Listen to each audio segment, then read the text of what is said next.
Hi, I'm Jim Spina. Thanks for sharing your time with me today. I want to talk about being willing to believe. I'm a nuclear physicist. I retired as a senior executive from a Fortune 500 energy company, and I'm a recovered alcoholic. I'm a firm believer in the fact that alcoholics are under the cruel and severe affliction of a power greater than themselves. That they are, in fact, beyond the help of human aid, and that only a spiritual experience can conquer alcoholism. And before you turn me off, because I know there's a lot of people, they're going to react to this concept as, well, I don't need a God talk. I don't need a preacher. I didn't say God, and I'm not a preacher. But my life was saved. I suffered from alcoholism for 42 years. I died from it. A power greater than myself saved me. And I had a lot of skepticism just like you. But I'm a nuclear physicist, so I'm going to ask you a question. Which do you think is more improbable? First question is going to be a question from science. Quantum physics states that a particle, a subatomic particle, can be in two places at the same time. Two different places at the same time. Here's my alternative proposal. This is about spirituality. Astrophysicists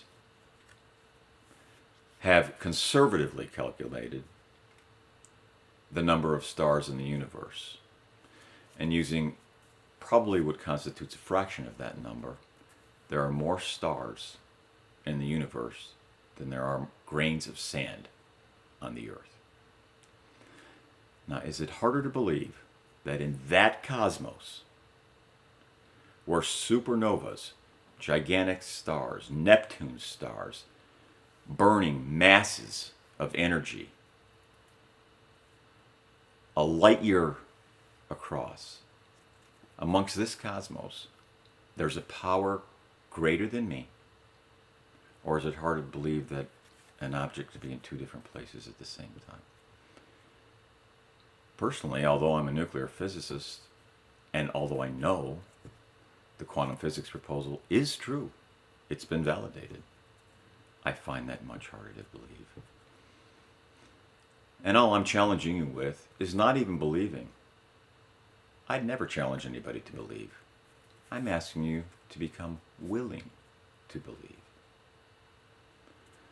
You can't be so exclusive, so narrow-minded, that you demonstrate an unwillingness to believe in a concept of far less improbable than a fact of quantum physics. You know, somebody said to me once, in my attempts at recovery, well, you're having problem with the God concept. I've always believed in God, but, an alcoholic loses hope.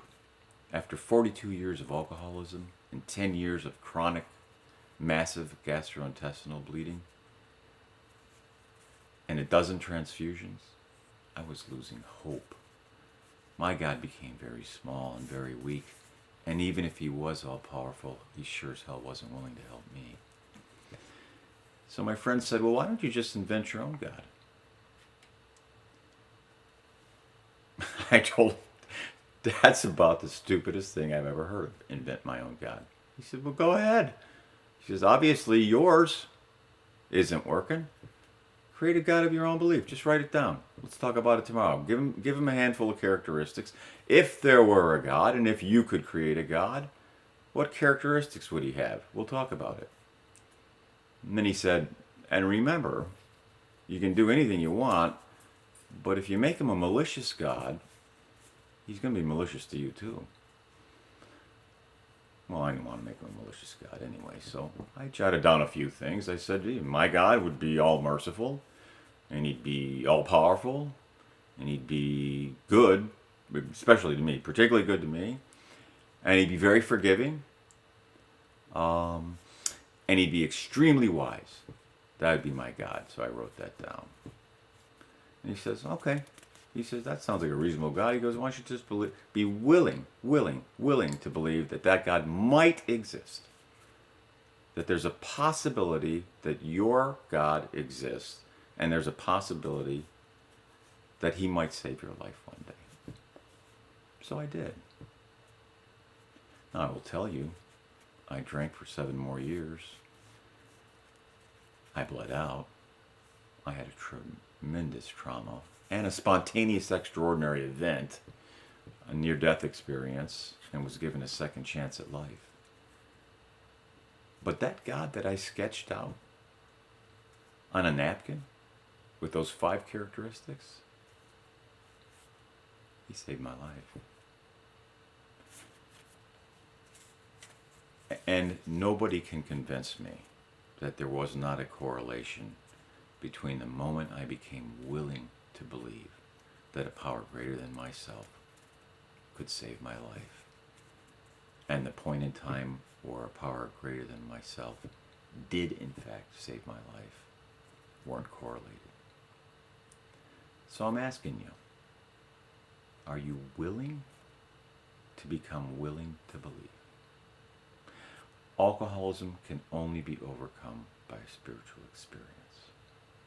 Thanks for sharing your time with me.